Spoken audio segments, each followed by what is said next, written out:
most eminent speaker, I want to invite our director on stage now so that he can do the proper introductions. Thank you very much.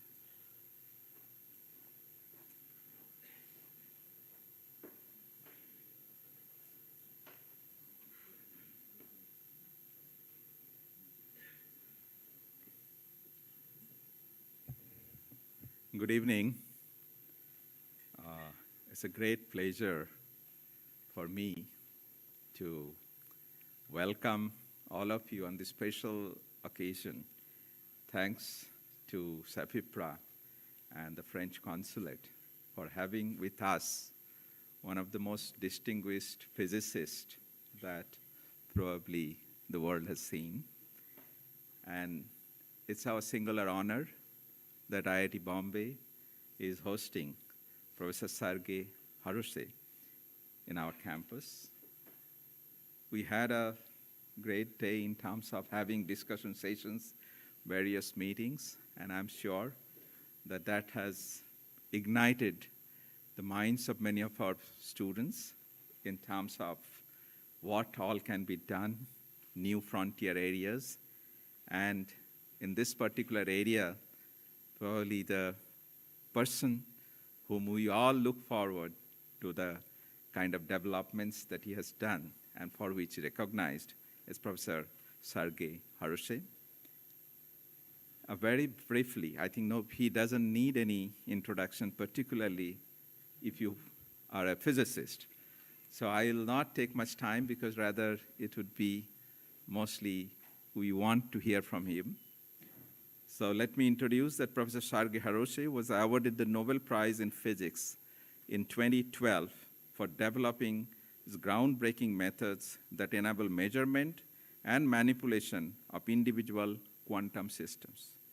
He has pioneered a research field called cavity quantum electrodynamics, which plays an important role in the development of quantum information science. He is an emeritus professor at the Collège de France in Paris and a member of the French Academy of Sciences. But what is very interesting is that this is not his first visit to our campus. This is his second visit after receiving the distinguished Nobel Prize. He was here in the campus in 2015 under TechFest, where the campus had the opportunity to listen to him. But that being 2015, many of our students might have graduated. Of course, some of the professors are still there, and the memory remains, but there are new students, and I think it'll be a wonderful occasion for all of us to get this opportunity to listen to him. Thank you, and let's welcome him.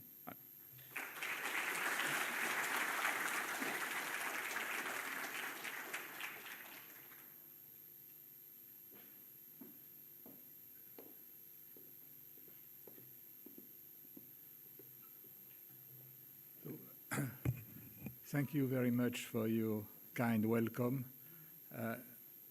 I remember I was here in 2015, and I was very much impressed by the number of students, their enthusiasm, their willing to learn about physics, their eagerness to ask questions about fundamental things. It was 8 years ago, and my field of research has evolved a lot during that time interval, and so I will be talking about new things, new experiments which were not possible in 2015. I have decided to talk about quantum information with Redberg atoms. Redberg atoms are the systems which I have used during my career to make the experiments in cavity quantum electrodynamics, which were, I think it's okay like that? Can you hear me? Okay.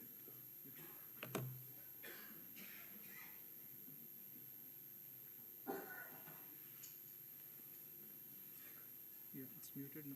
And mute.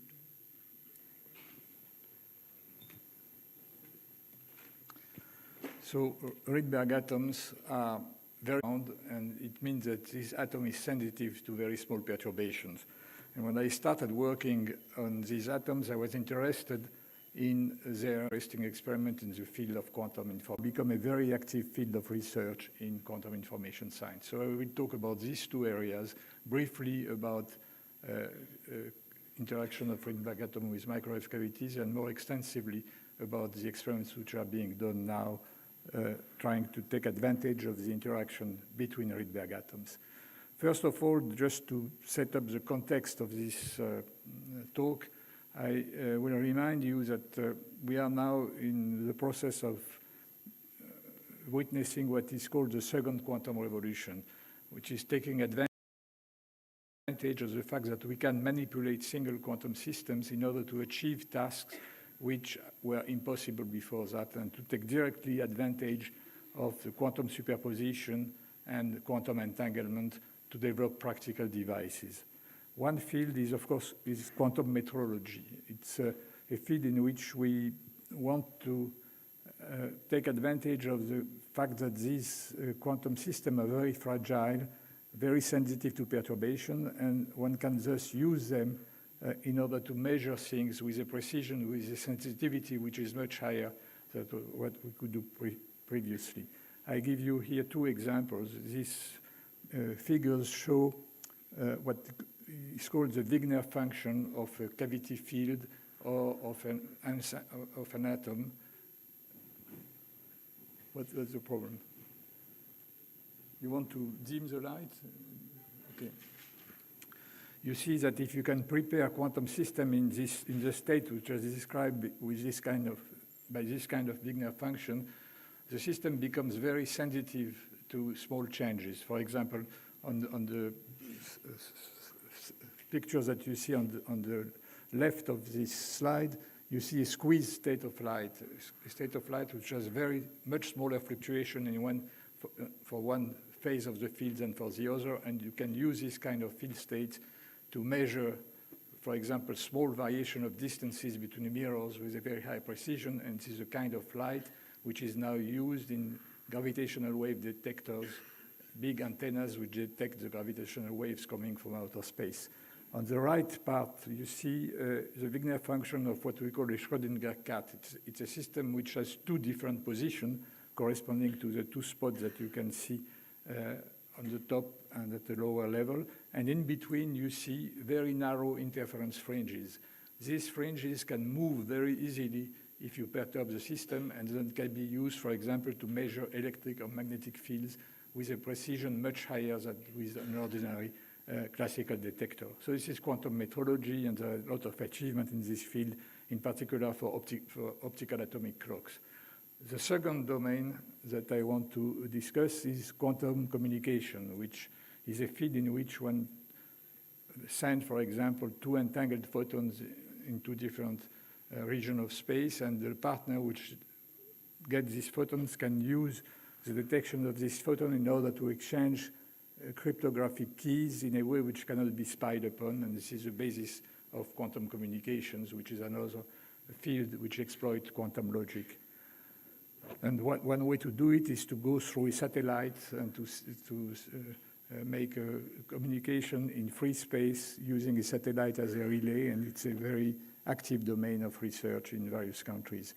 Quantum simulation is also an interesting field in which you can position atoms, real or artificial atoms, at well-defined position, let them interact with each other, and try to use the system to simulate situations which occur in condensed matter physics. I won't say more about that because this will be the main topic of the talk. And of course, the last field is quantum computing, which is a very far away goal, a kind of utopian today, which would use state superposition and entanglement of qubits to solve problems that classical machine cannot do.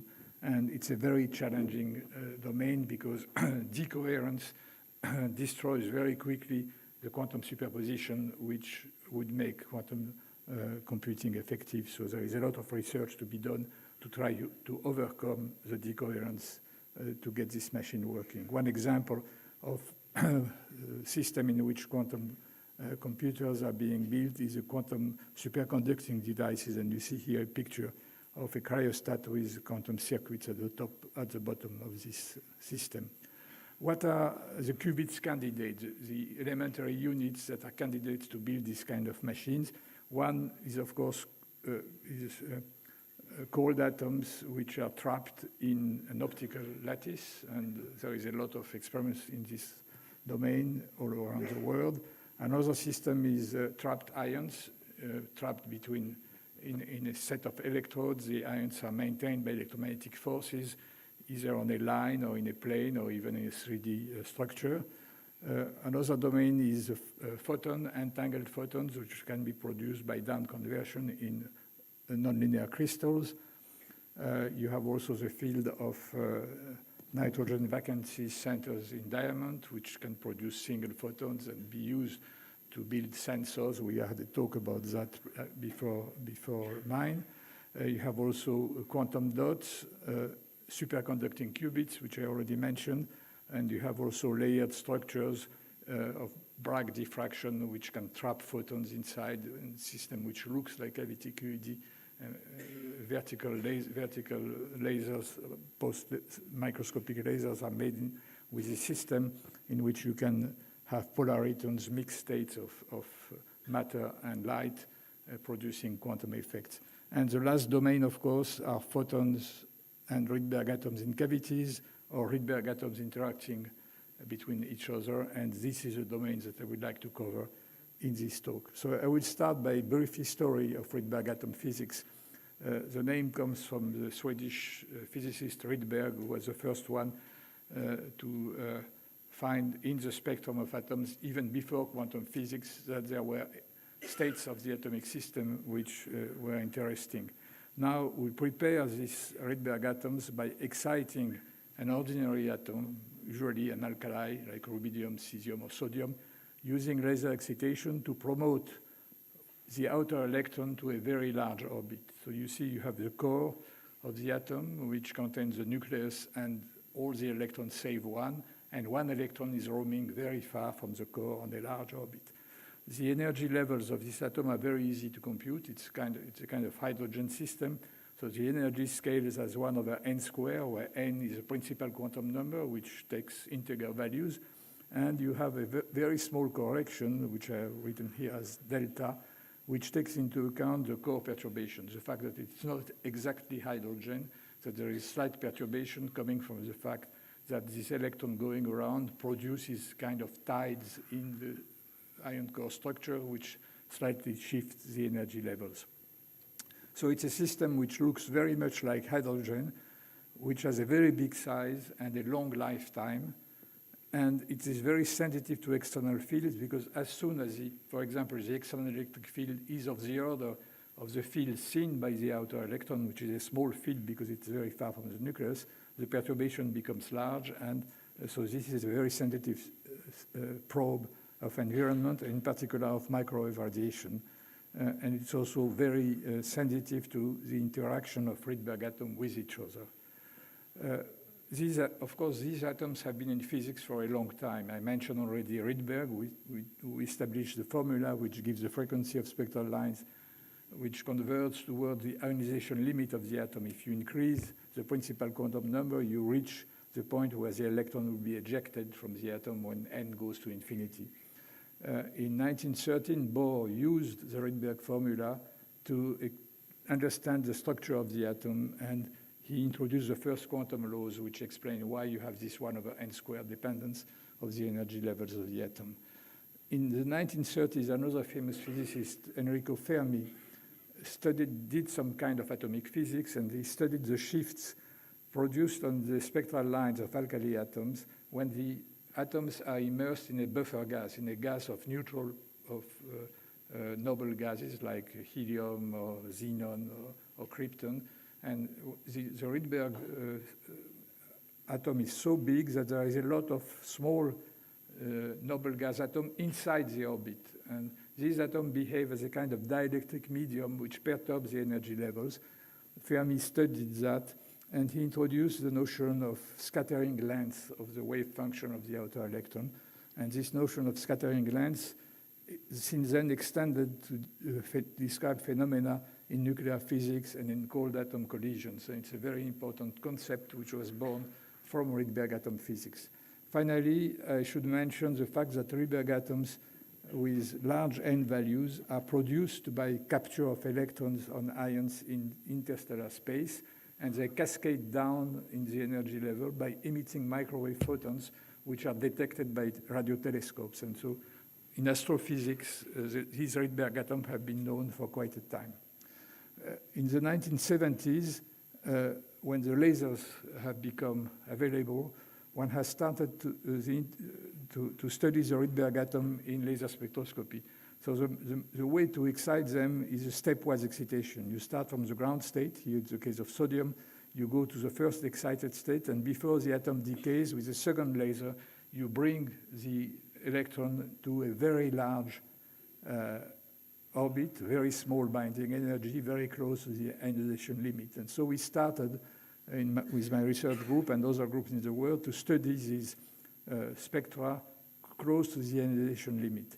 When you excite the atom with lasers, you excite them in low angular momentum states which have classically very elliptical orbits, which can get very close, in which the electron can get very close to the nucleus when it is at the closest range from the nucleus.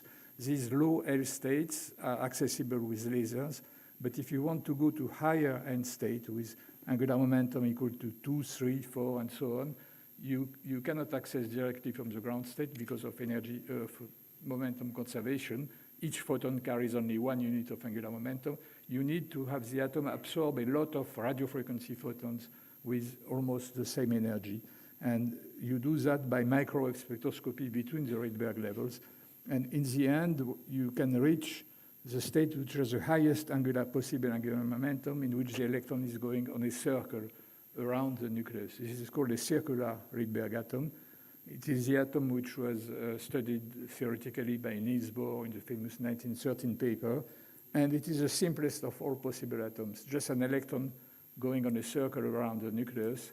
You can compute the energy of this atom, its lifetime, all its properties by classical physics, just back of the envelope calculation using Coulomb's law and simple radiation law coming from Maxwell's equations. This circular atom has an orbit with radius scales as n squared, so it increases very fast with the principal quantum number. And you can give it a very simple explanation in terms of de Broglie wavelengths. In fact, it's a kind of running wave going around on a circle, and the quantization condition is that you have an integer number of de Broglie wavelengths on the circumference. When you express that, you find Bohr's law. So it's a very simple, and I think it's the way de Broglie understood that the electron was a wave, that he could retrieve Bohr's law by this simple argument. In order to prepare this circular state by laser excitation, you have first to absorb a few optical photons and then to absorb circularly polarized radio frequency photons, and in order to feed angular momentum into the system. And for this microwave to be resonant, you need to remove the degeneracy in the manifold of a given n in order to have a ladder of states through which the radio frequency can be absorbed. I just show it very briefly on this slide. You see the process here is use 3 optical photons, so you get into the 52F state. You apply an electric field which removes the degeneracy in this state, giving the structure of these triangular structures that you can see on the picture. And then you use radio frequency photons to adiabatically excite the atom, feed angular momentum until you get in the state which has a maximum angular momentum. And then you can also make a microwave transition which brings you to the final state, in this case, n equal 51, which is a kind of circular state that we are using in our experiments.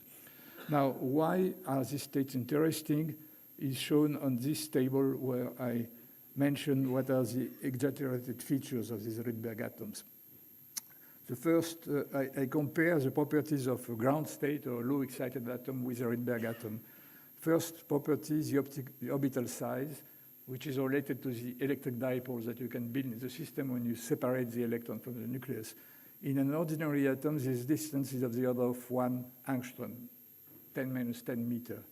Its scale is an n square, which means that if you go to n equal 100, the atoms now is 4 orders of magnitude larger and gets a size of 1 micrometer, which is the size of a bacteria or a virus. So you get really something which is macroscopic at the atomic scale. Second property is the radiative lifetime. This lifetime scales as n cubed or n to the fifth, depending upon whether the angular momentum is small or large. For weakly excited state, this lifetime is of the order of a few nanoseconds, typically 10⁻⁸ seconds. The time it takes for the excited electron to fall back on the ground state. If you are in a Rydberg state, this lifetime becomes of the order of 10⁻⁵ seconds, 10 a few microseconds for low angular momentum state, and can reach 1 second for the circular state for n equal 100. Why so long? Because the acceleration on a circular orbit is the weakest possible acceleration. And you know classically that the radiation is proportional to the square of the acceleration of the electron. So these high angular momentum states have a very weak radiative decay. So they are almost stable. Third property, the spacing between states. It scales as n-3. For low excited state, it falls in the optical range, 10 to the 14 to 10 to the 15 hertz. So it's why atoms absorb or emit visible radiation. But if you go and look at the transition between Rydberg atoms, it falls in the range of the gigahertz or a few gigahertz, which explains that these atoms are very sensitive to microwaves. They resonantly absorb or emit microwave.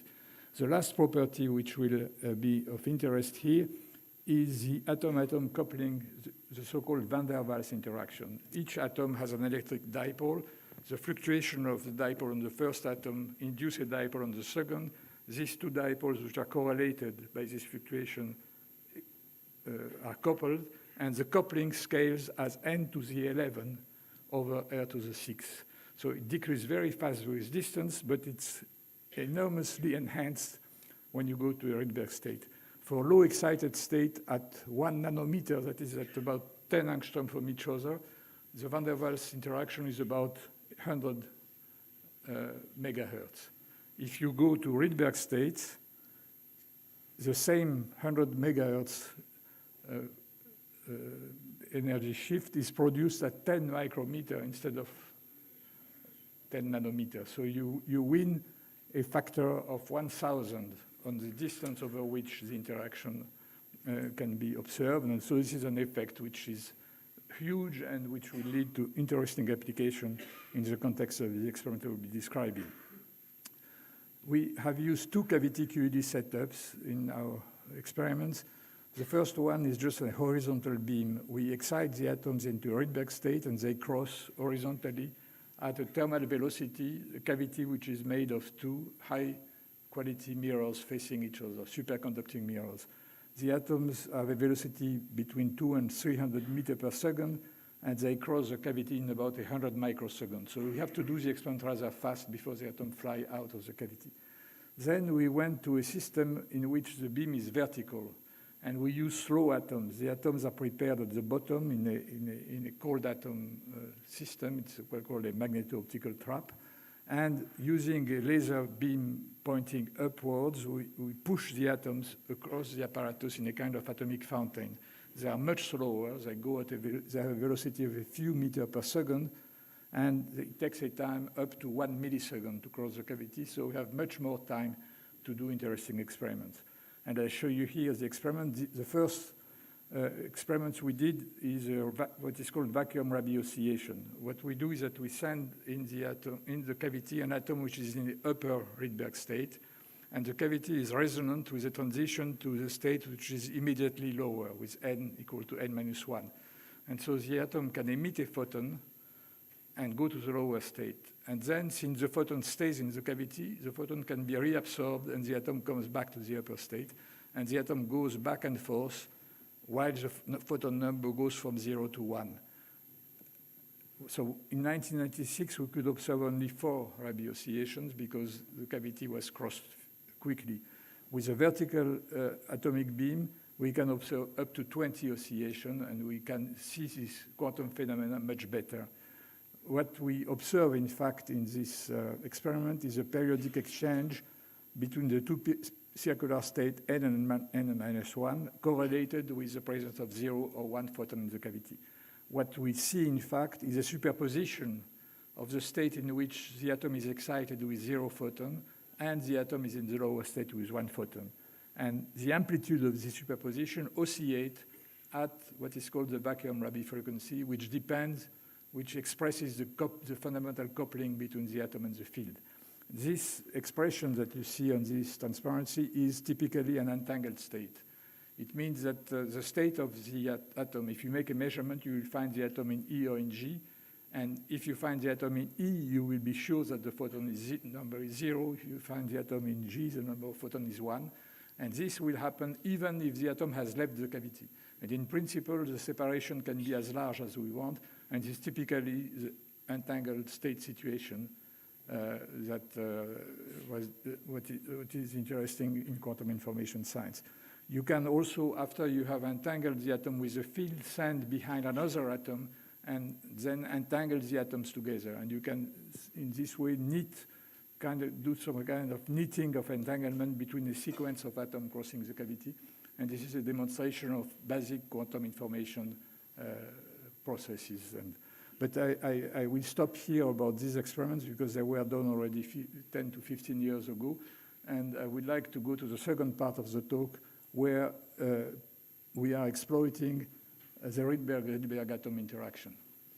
So if you consider 2 Rydberg atoms, which are at a distance r from each other, the interaction between them is very simple. It's just the product of the dipoles divided by the cube of the distance. This is called the van der Waals interaction. It has been known even before quantum physics. Van der Waals got a Nobel Prize at the beginning of the 20th century before quantum physics was developed.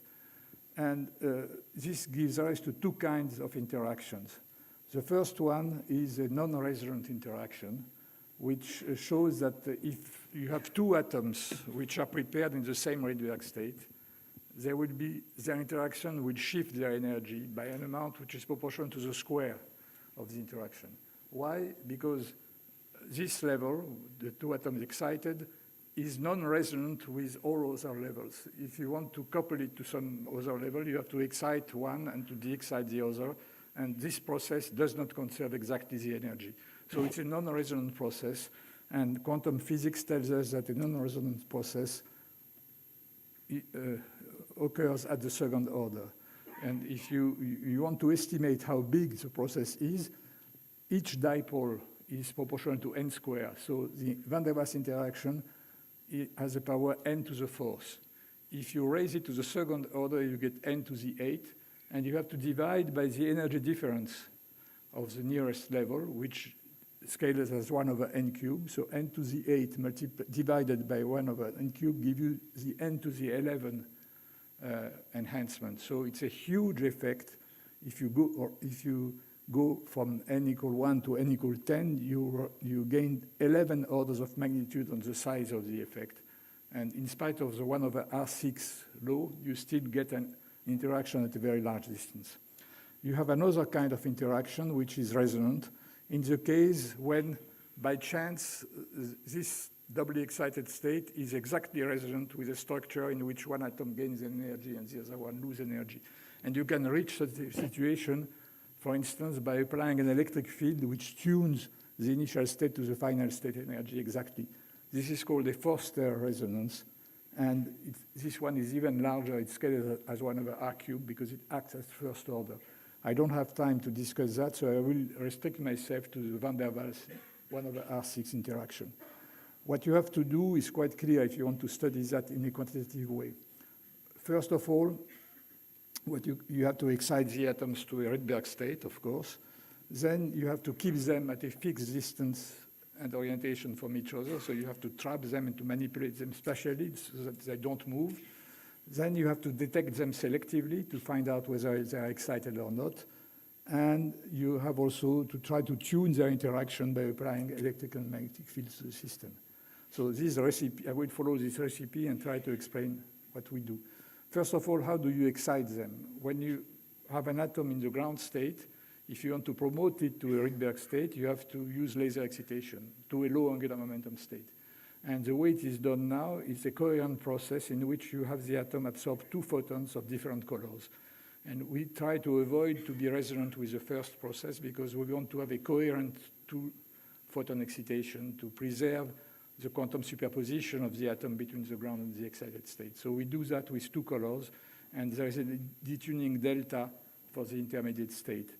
And we observe the Rabi frequency. If you measure if you count after a given time, you find out where the atom is, and you do the experiment many times, you can reconstruct the probability for the atom to go from one level to the other as a function of time, and you get the kind of curves that I show here. It's again a Rabi oscillation, but of a slightly different nature from the previous one. Here, there is no entanglement between the laser and the atom because the laser field is classical. It contains a huge number of photons, so the laser field is just a classical device which allows us to prepare superposition of atomic states. The effective Rabi frequency omega is, of course, the product of the amplitude of the field on the two transitions. So it's a product of the two Rabi frequencies on the first stage and the second stage divided by the energy mismatch delta. And you have to add, if you want to be complete, a light shift because each of these non-resonant lasers slightly shifts the energy level of the atom. So if you detune the two photon transition from the atomic transition, you have to take into account not only the detuning of the laser, but also the detuning produced by this light shift effect.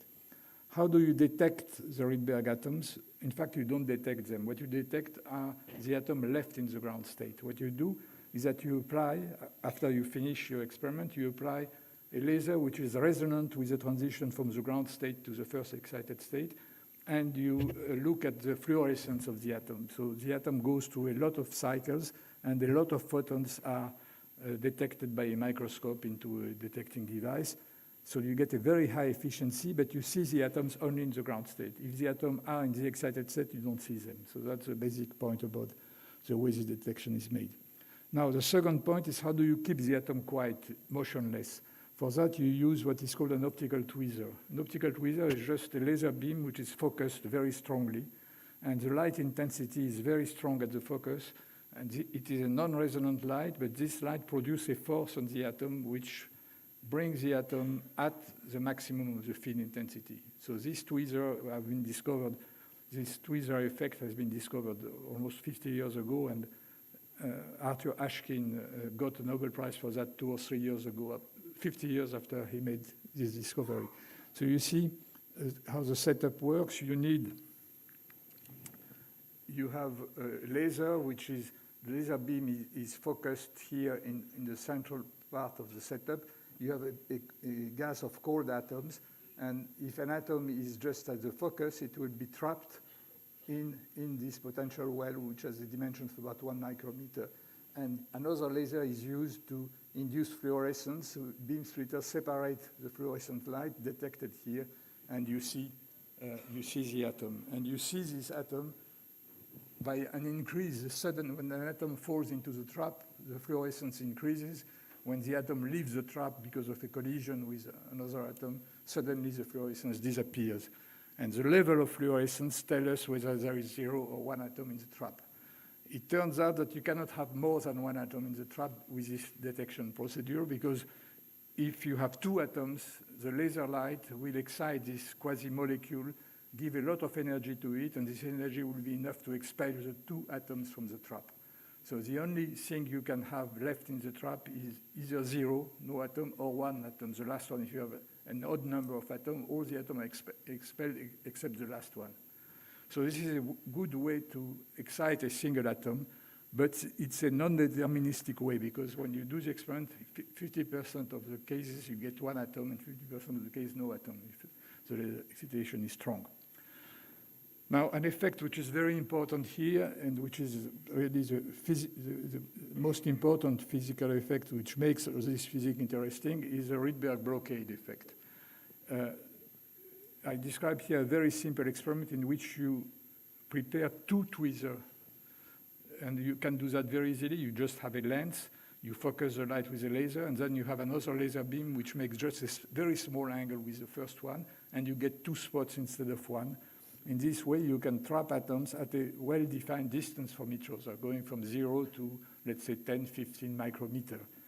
And when you apply this double tweezer to a gas of cold atoms, 4 things can happen. Either you find that the 2 traps are empty, or the 2 traps contain 2, each one atom, or there is 1 trap empty and the other one with 1 atom. And of course, the case which is of interest to us is when you can trap 1 atom in each trap, because then you could have 2 interacting Rydberg atoms. So once you have 2 atoms in a trap, you use a laser to excite them into Rydberg state. The first excitation is quite clear. You go from the ground state to the Rydberg state if the laser has the right frequency. But once you have done that, you cannot use the same laser beam to excite to the second state if the atoms are too close to each other, because the atoms repel each other or attract each other. The van der Waals force can have either sign depending upon the structure of the levels. Here, I describe the case where the levels are repelled, and you see that the second excitation becomes off-resonant if the atoms are too close. You see that this process introduces a Rydberg, a distance, RB, which is a distance of blockade. If the atoms are closer than this distance, they cannot be excited by the laser. And this distance depends upon the strength of the laser. If you increase the strength of the laser, of course, the line will be broadened by omega, and then you'll be able to excite them. So this Rydberg blockade effect does forbid to excite a Rydberg atom in the vicinity of an already excited one, depending upon the laser intensity. Another very important feature is that when you excite the first excitation, the laser beam having a large waist compared to the distance between the atoms, the 2 sides are excited symmetrically. And so what you prepare is a superposition of the state in which it is the left atom which is excited and the state in which it is the right atom which is excited. This state is entangled. So you see that the blockade effect automatically entangles the 2 atoms. So it produces entanglement, and you can show in quantum information that as soon as you have a process that produces entanglement, you can transform it very easily into a quantum gate. That is, 1 atom just drives what happens to the other one. 1 atom can be considered as the control qubit and the other one the target qubit. So this leads to a lot of interesting physics in terms of quantum gates. We can also remark that this collective oscillation, which occurs between the 2 atoms in G and 1 atom excited, occurs with a coupling omega square root of 2. The coupling is larger because of the fact that you have 2 possibilities, so it's a factor 2, and the normalization of the wave function divided by your square root of 2, and you get an omega square root of 2 effect. You can generalize that if you excite now n, if you have a gas of n Rydberg atom inside the blockade radius. Then you can excite only 1 of them, but you don't know which one. In fact, you prepare a superposition in which the excitation is collectively shared between all the atoms, and the coupling now is omega square root of n. So you get a faster coupling, and all this has been studied. I don't have time to describe the experiment. Very beautiful experiments have shown that it works that way. Now, what you can do is to observe this blockade effect by varying continuously the distance of the atom with respect to the van der Waals interaction. So if the atoms are far away from each other, which you see at the top of this slide, then the laser coupling is larger than the van der Waals interaction, and so the atoms behave independently.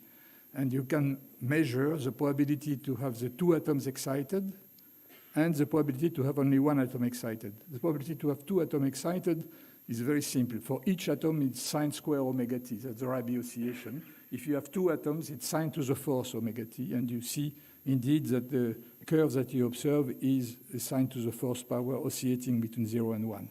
Now, the probability to have 1 atom out of 2 excited is PRG plus PGR. And each of them is just sine square omega t times cosine square omega t, because you need the probability to have excited 1 and not the other. And so you have twice sine square omega t cosine square omega t, which is just 1/2 of sine to the square 2 omega t. And you see now that it oscillates twice faster from 0 to 1/2. So what you see at the top is the behavior of independent atoms. At the bottom, you look at what happens, on the other hand, if the atoms are close to each other, so that omega is smaller, much smaller than the van der Waals force. Then the probability to excite the 2 atoms is 0. You don't see the 2 atoms excited. And the probability to excite only one atom is just sine square omega square root of 2t, as I said before. And you see that the experiment confirms that. So you have a well-defined behavior at above and below the blockade regime. You can also study experimentally the intermediate cases, and you see how this oscillation becomes complicated between the two limiting cases. From this oscillation by Fourier transform, you can get the eigenvalues of the Hamiltonian, which couples the three levels to each other. And from that, I don't give the details, you can measure experimentally the van der Waals interaction. And you see how the van der Waals interaction here for three values of the principal quantum number, the values 53, 62, and 82, vary with the distance. It's a log-log plot, so you see this very high slope, very big, large slope, which shows the 1/R6 variation. And for a given distance, for example, here you see that when n is going from 53 to 62, which is a change of 20% in n, you get 2 orders of magnitude difference in the value of the effect. So you see the huge n to the 11 power law on this kind of graph.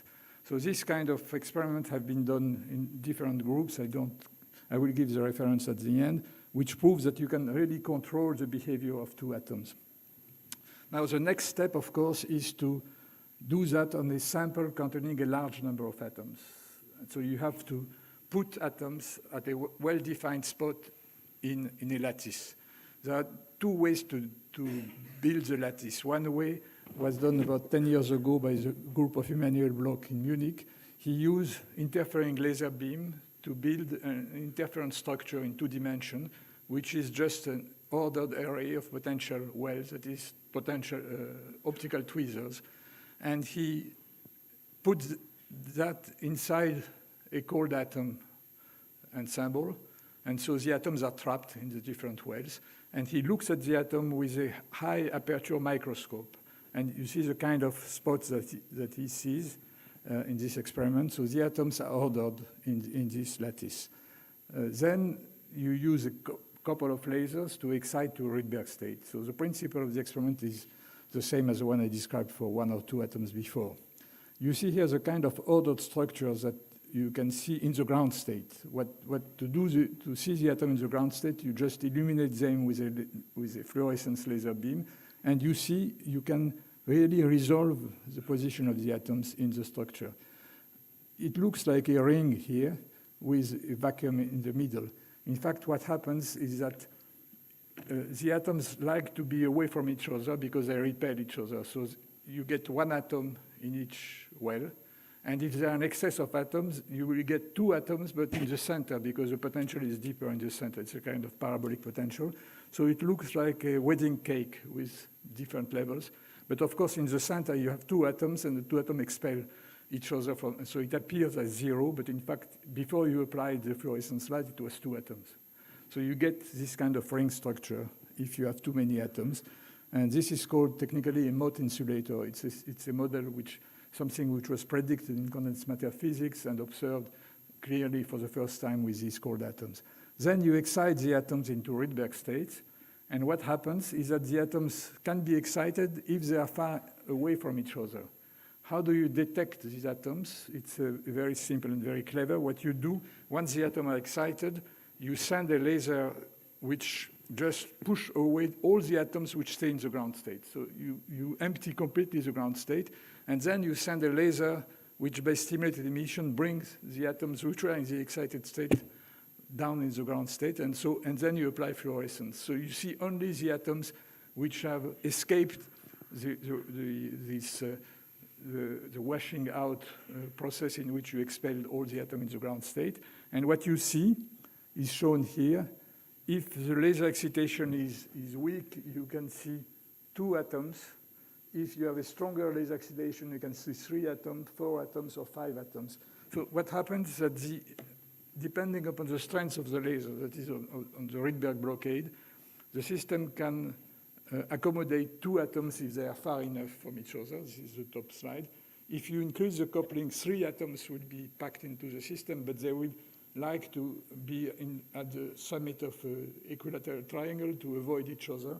4 atoms at the tops of a square, 5 atoms is a pentagon.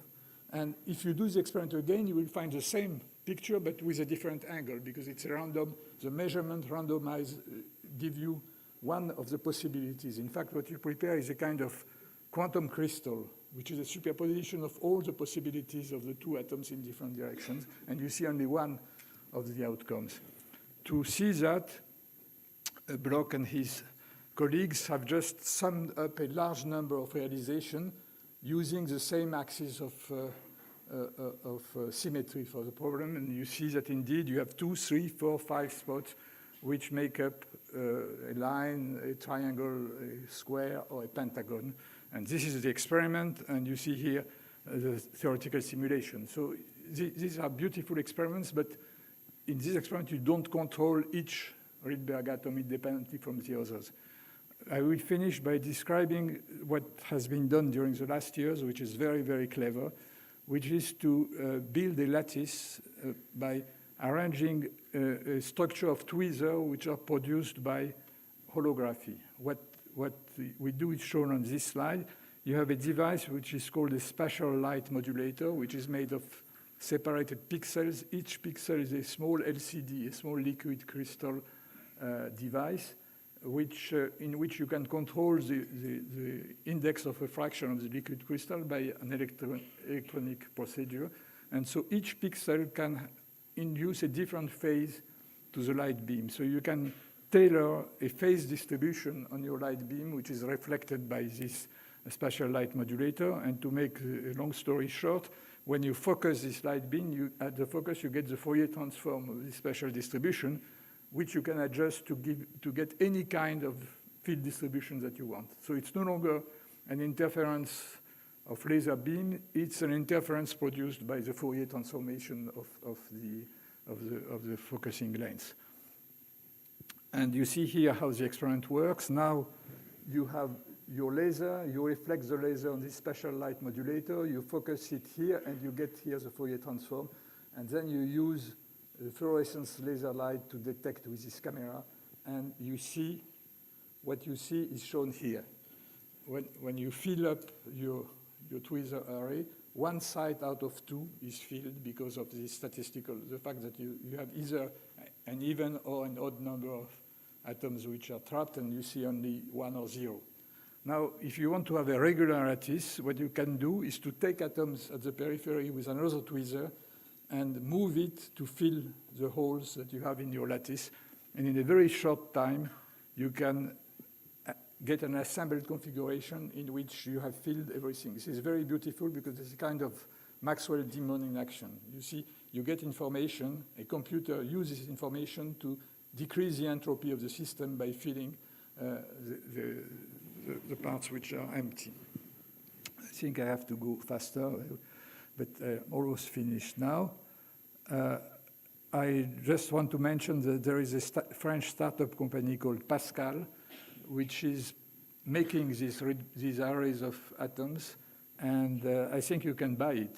It costs a lot of money, but if you want to speed up your research, instead of doing that, which will take you 2 or 3 years at least to achieve, you can just buy this. And this is, I do this kind of advertisement for free. I don't get any money from Pascal, but I think it's the use of this startup is just to provide devices which can be used for science by researchers doing basic science. So with this system, you can simulate what is called the Icing Model of condensed matter physics. You have atoms at each side, and these atoms have 2 relevant energy levels, the ground state and the Rydberg state. The ground state can be considered a spin down, the excited state is spin up.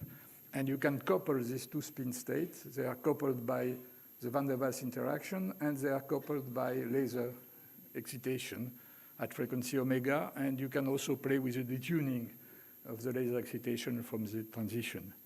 And you have all the sites occupied, and you know exactly what is the distance between 2 atoms, so you have all the elements to control the Hamiltonian of this 2-level system. The laser field that you apply, which induce the Rabi frequency, can be considered as in this model as a transverse field, because it makes the Lamarck precession of the spin from the up and down level, which is a Rabi oscillation. On the other hand, the detuning, which shifts the energy levels, is equivalent to the longitudinal component of a magnetic field. So what is the Hamiltonian of the system? The levels are coupled to each other by the van der Waals interaction between the Rydberg atom, which realizes the Ising coupling. And this interaction is strongest for nearest neighbors because it decreases very fast with distance.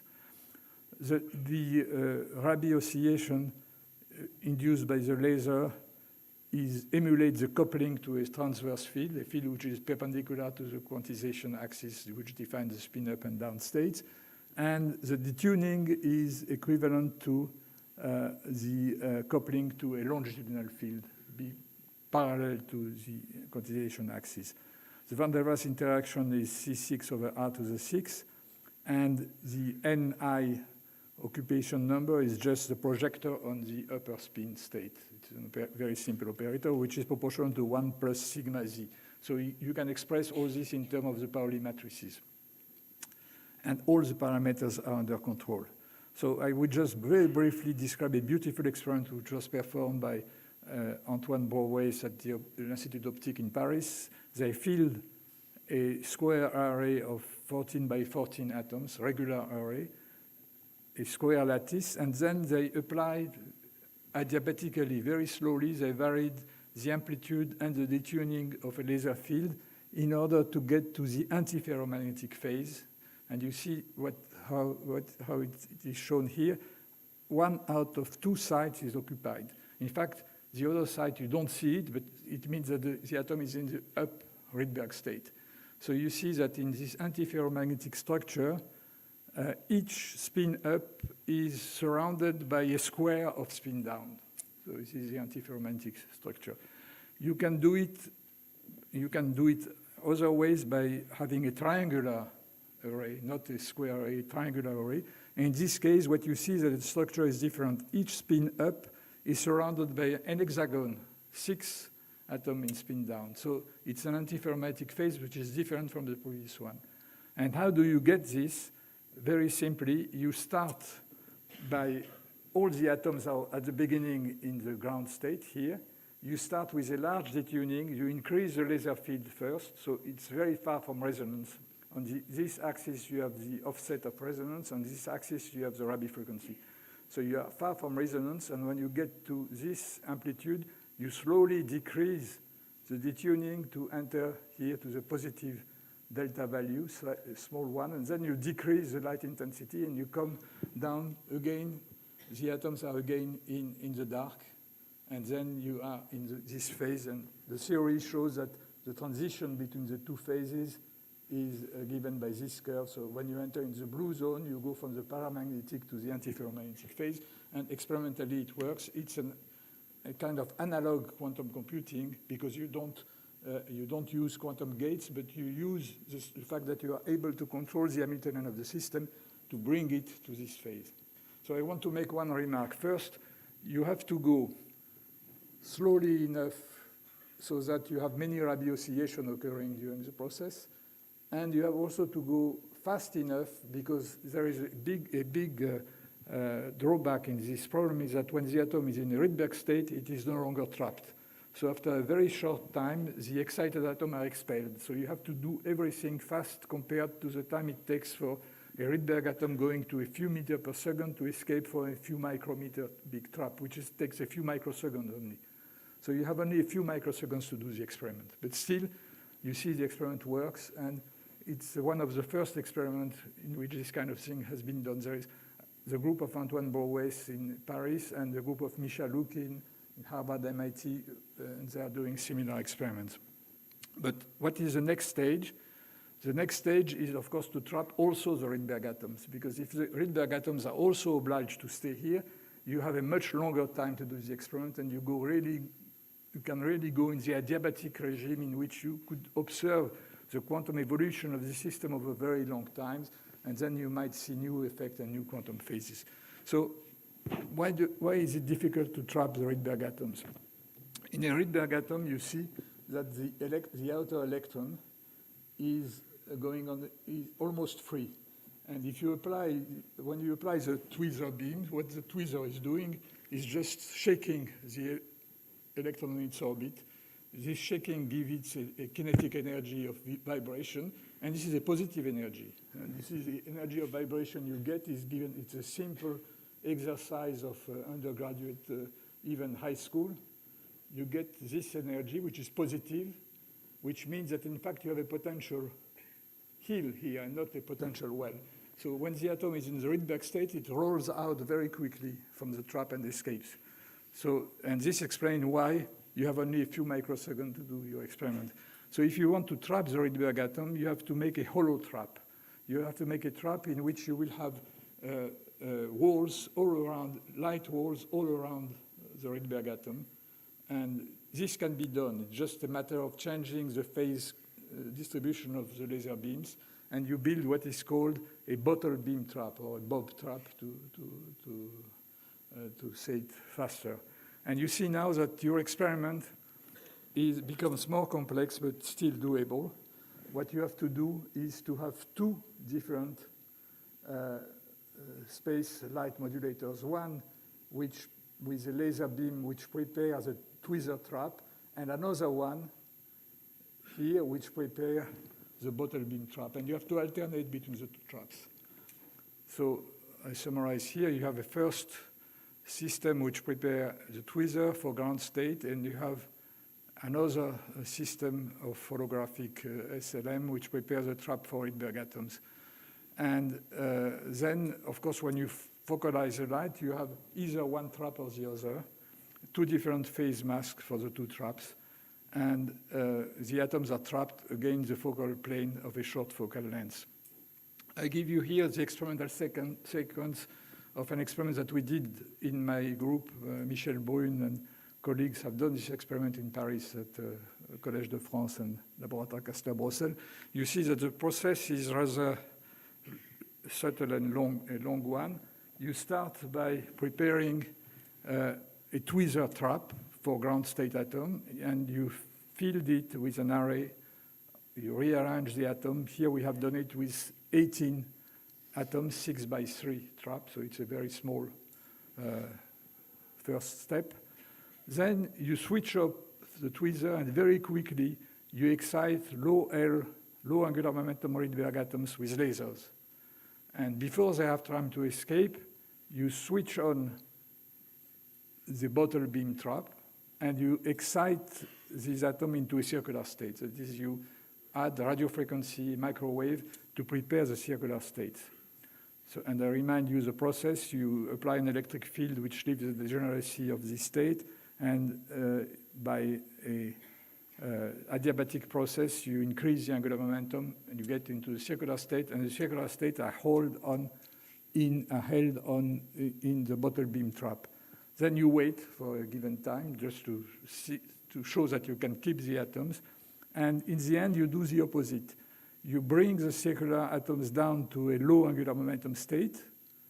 You switch off the bottle beam, and very quickly you de-excite the atom by stimulated emission down to the ground state.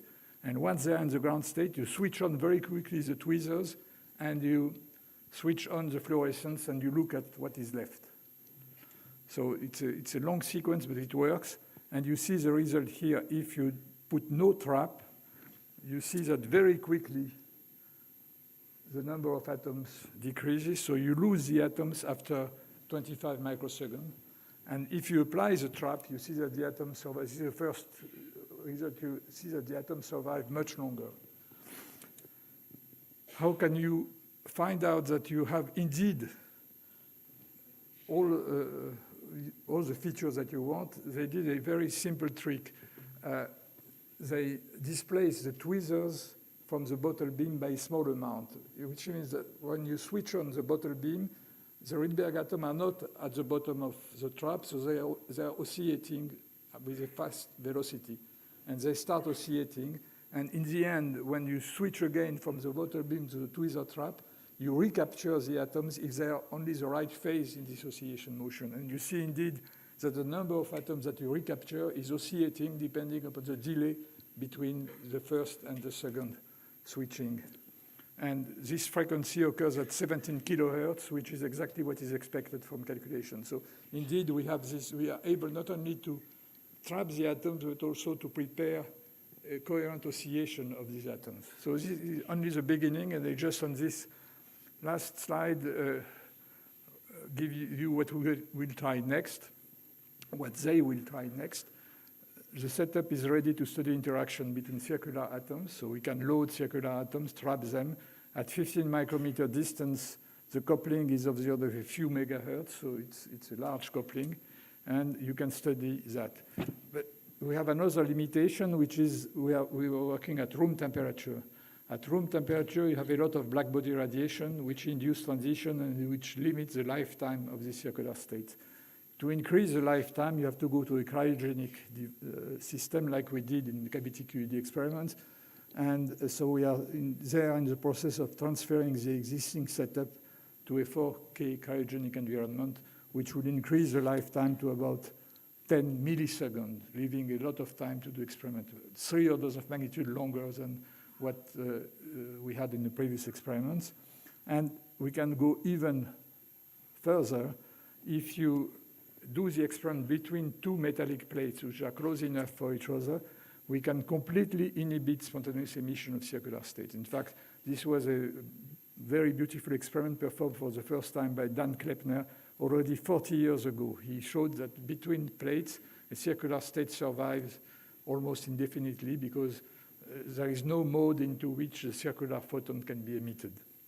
So I think this computer works by itself. He wants me to finish, so I will just conclude by saying, by just emphasizing the fascinating evolution of AMO physics during my career.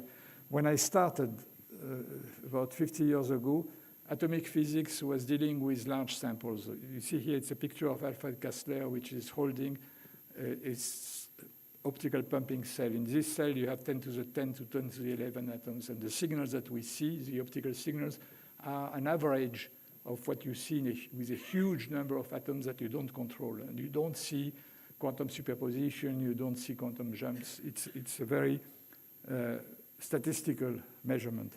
Then at the end of the 1970s, we have started to be able to isolate single atoms. And this picture is historical. It is the first observation of a single ion in a trap by Peter Toshek in 1978. So you see a very faint spot in the middle, which is the first observation of a single atom fluorescing a lot of photons into a microscope. And from then, we went from a large number to 1, and now we are going back to a large number again, but this time by controlling all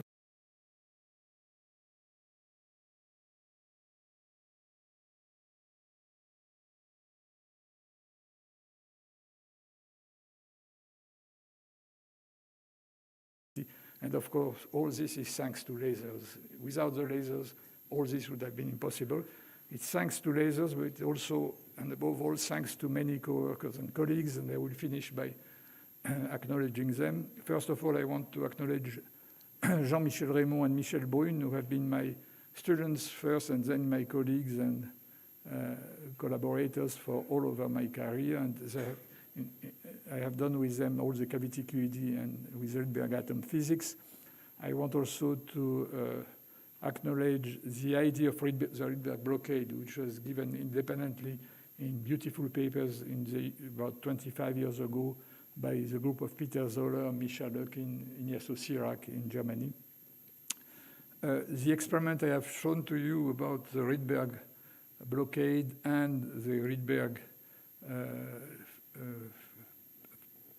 paramagnetic to antiferromagnetic phase transition were done by Philippe Granger and Antoine Brouwys and their colleagues at the Institut Optique group in Paris. And similar experiments have been done in Madison by the group of Safman, Walker, and all. And there is also the group of Misha Lukin and Vulicek at MIT and Harvard, but I did not describe the experiments.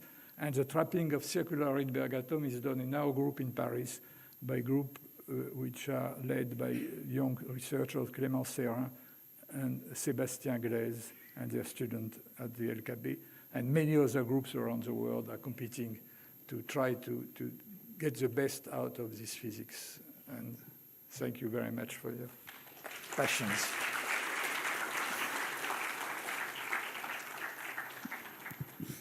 Okay, thank you very much for that excellent, wonderful talk. So I think we have time for some questions. So please raise your hands and a mic will come to you. I believe this is recorded.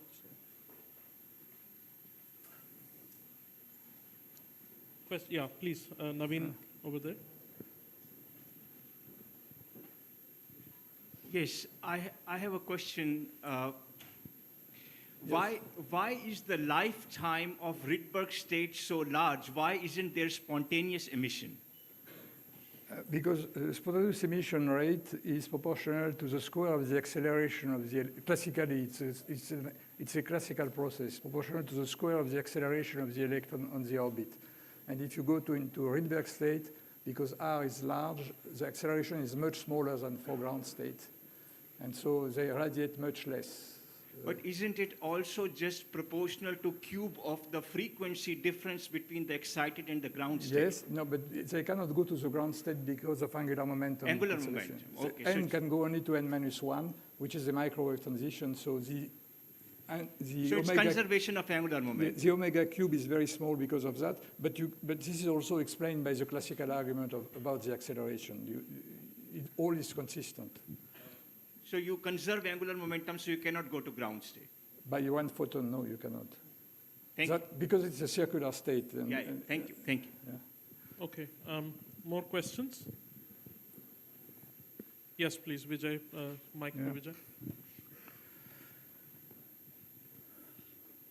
Thank you, Serge, for that wonderful talk. So my question is also related to the lifetime of the states. So earlier you had mentioned that when you go from the elliptical to the circular orbit, the lifetime increases to milliseconds, maybe even a second. But right at the end, you talked about the enhancement of lifetime between two plates, yes. where the previous numbers were again back in the microseconds. So maybe I missed something in this experiment. Why was the lifetime lower in these experiments involving multiple Rydberg atoms? Okay. In the experiment they described, the temperature was not controlled. It was at room temperature, so you get a huge enhancement of the emission rate due to stimulated emission by black body photons. So if you go in order to get the long lifetime, you have to be in a cryogenic environment, which we did in our cavity QED experiment before, but which we have not done yet with this tweezer experiment. So if you go to the circular state, the lifetime for n equal 100 is about 1 second. At room temperature? No, at very low temperature. And you can increase it to minutes or even hours in principle if you put it between plates, because then there is no place no mode for the photon to be emitted into.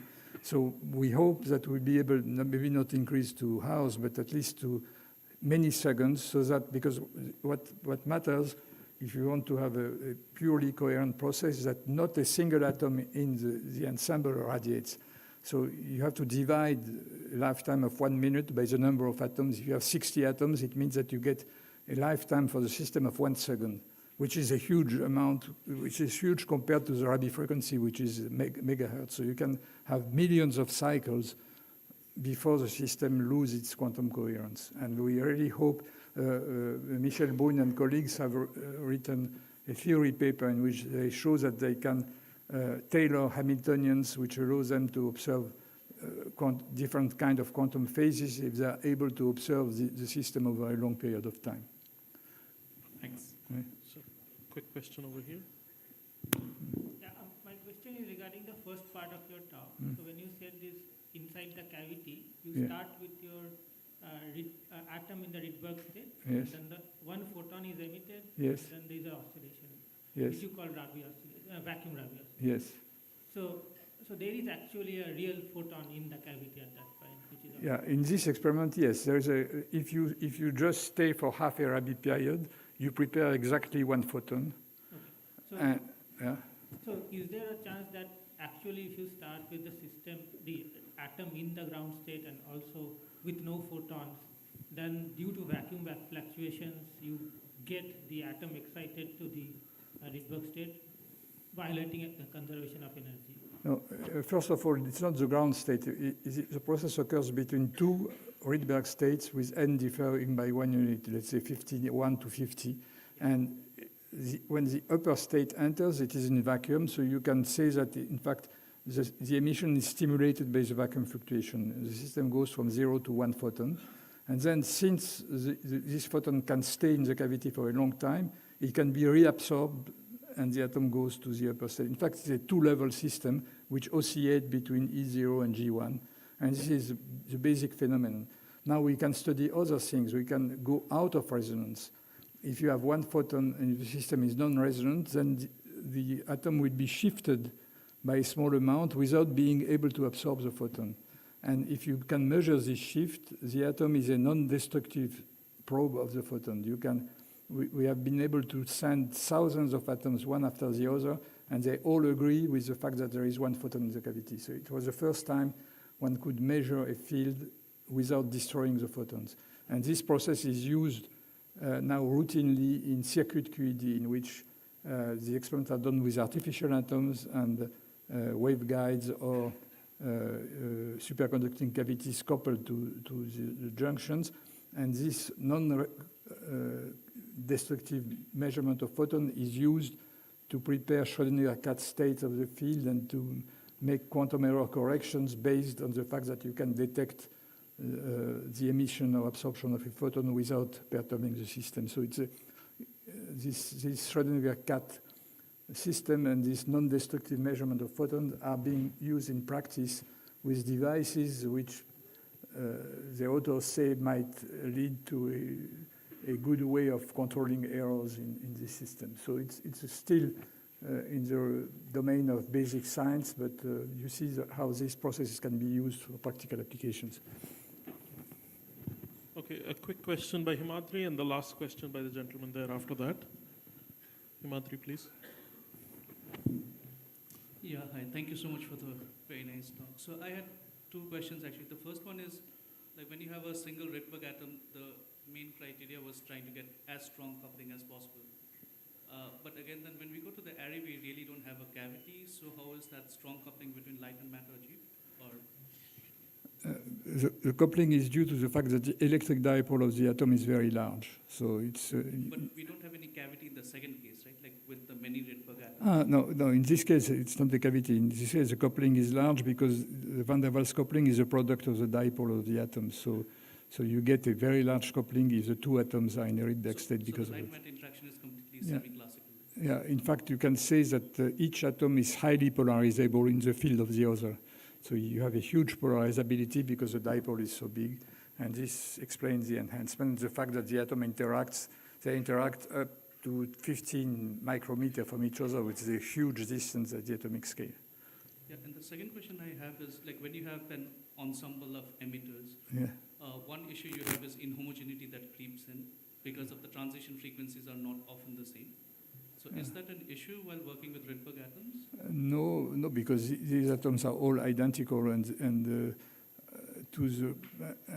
so they radiate at the same frequency. This is a big advantage compared to to artificial atoms which are man-made and which don't have the same frequency. Here, the sample is very small compared to the waste of the laser beams which are used to detect or to trap. And so you can control this inhomogeneity to a good extent. But I agree that if you want to do real quantum computing and make sure that you have the fidelity of the gate very high, then these issues will become important. Thank you. Okay, so last question by the gentleman over there. Thank you, sir. So my question is, like, mostly here we are dealing with Rydberg atoms, and in that case, the principal quantum numbers are very high, for around hundreds. So, but my question is, how we can deal with for a molecule, like how we can find the Rydberg states for our molecules? There are so many other interactions that can form in a molecule. So, what one should do to find the Rydberg states in a molecule? I think you have a Rydberg state molecule, but the structure is more complicated because you have to take into account the coupling of the electronic motion with the vibration and rotation of the molecule. I know that there have been studies in that. Even cooling molecules is more difficult than cooling atoms because the transitions are open. You know, what you say reminds me of a saying of when I did my postdoctoral work with Arthur Chalot in Stanford. He used to say, even a diatomic molecule is a molecule with one atom too many for this simple physics. Okay, on that wonderful note, let's thank Professor Haroche for this wonderful talk again. Thank you. And Thank you. And as a token of our appreciation, I invite Professor Milind Atre to present him a small token. Thank you very much for the wonderful talk. Thank you. Thank you for your welcome. Long live India and France friendship.